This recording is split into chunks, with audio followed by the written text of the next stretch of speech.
Hello universe!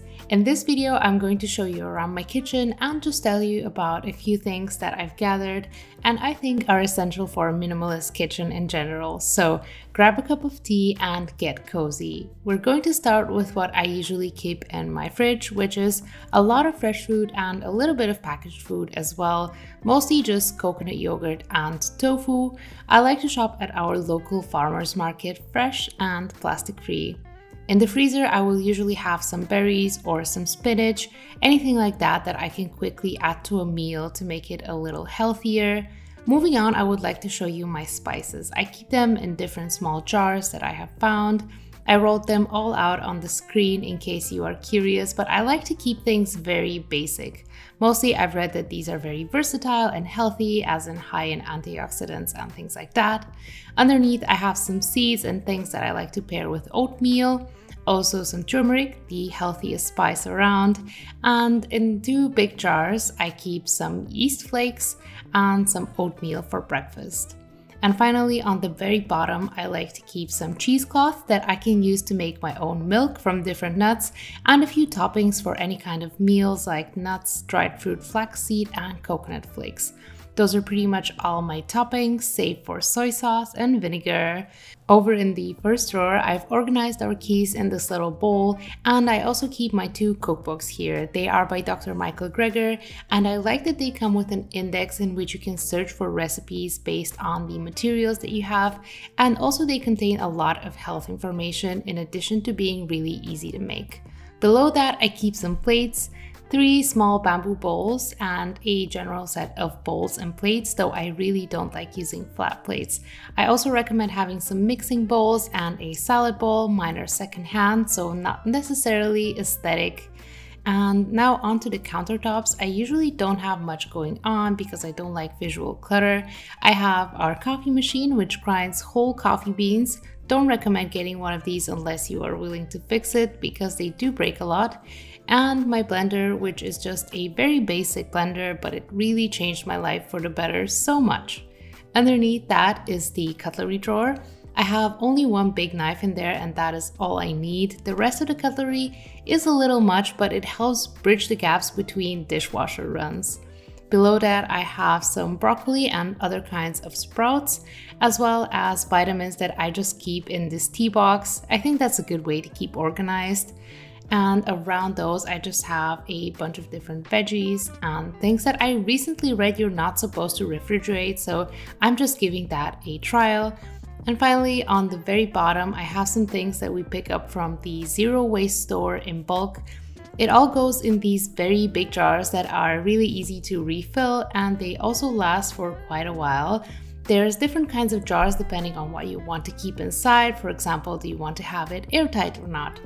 And lastly, we have some basic things like tomato sauce, coconut milk, and applesauce. If you're avoiding sugar, this is the holy grail. And also there is some carrot powder, which tastes like cocoa powder, except you can be sure it has no sugar. I used to label every single jar with a piece of paper, but that got so tedious, so now I just write on top of the jar lids with a marker that you can easily wipe off and rename in case you put something else inside. Now let me show you what I keep in the upper drawers. I can't really reach to the top, so sometimes I need a bit of help, but on the upside, it's a great place to hide candy for me.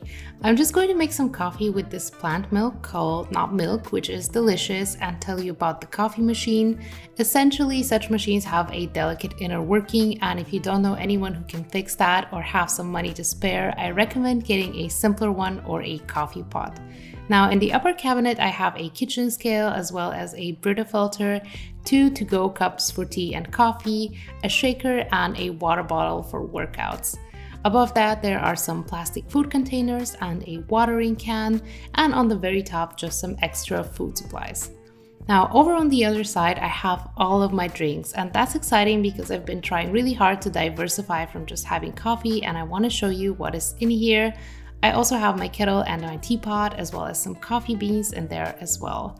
But now for the tea, I have some chamomile, which is healing and relaxing, some sweet apple for the soul, and some caramel roasted sesame oolong that I really like because it's sweet and creamy. There's also some black tea that I used to like, but now I don't, and some fennel tea, which is honestly good for passing gas and digestion. Sometimes I use these metal containers for making singular cups of tea or for my to-go cup.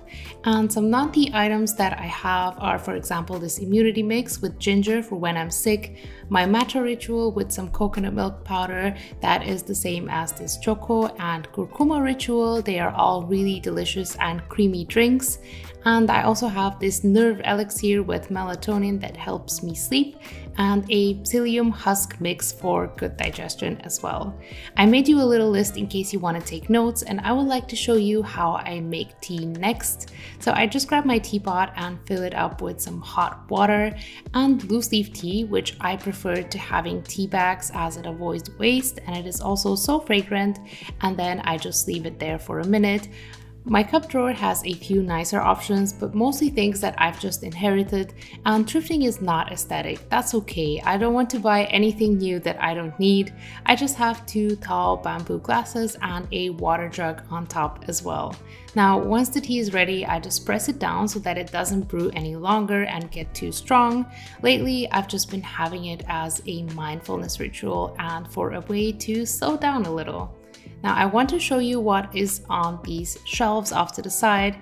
I have a herb grinder here, which is always a little tedious to use, but it is also a good mindfulness exercise, and one of my favorite cups from Etsy. As you can see, I broke it, but I love it so much that I just managed to fix it. Don't give up on your stuff too easy. It doesn't leak at all. On the windowsill, I have some mostly edible plants like this organic basil. If you get it from the store, just water it daily and repot it and put it in some better soil if you can. Also, the microgreens that I planted in one of my decluttering videos live here. They are still going strong. I really don't feel like eating them because they look so beautiful and make my kitchen feel so green. Usually I will also have some lentil sprouts drying around here. You can see how I make them in my minimalist cooking video. They just have to stay on the sink a while so they can let their water out, so I keep them there. I also have a refillable bamboo soap dispenser as well as a brush for the dishes. I don't change it very often as you can easily disinfect it. And underneath that I have some pots and pans. I only need 4 pots and 2 lids. That is perfectly enough for me, but I do have 3 sizes of strainers and really I mostly use the big ones, so I might have to declutter 2 of these in the future. I have 1 cutting board and 2 pans as well. On the bottom is my glass casserole. Highly recommend getting one of these, and a grater that I personally never use, but my partner does. We also have 1 baking form, and in terms of tools, there is this zoodle maker, which is surprisingly handy, a knife sharpener that is useful as well, and this hand mixer that has lasted me over 8 years. It is truly amazing for small kitchens, so durable. I really recommend it. That's all of my tools though, and one more thing that I can show you is not our trash, though I try to compost and divide as much as possible, but this dishwasher powder. Even if your dishwasher requires tabs, this works. Save some packaging on that and buy powder. Now on the other side of the kitchen we have our breakfast counter, but it is usable for several things, which is a key minimalist practice. For example, our keyboard is on the bottom of that. We just added some sliders to the table to store it there safely.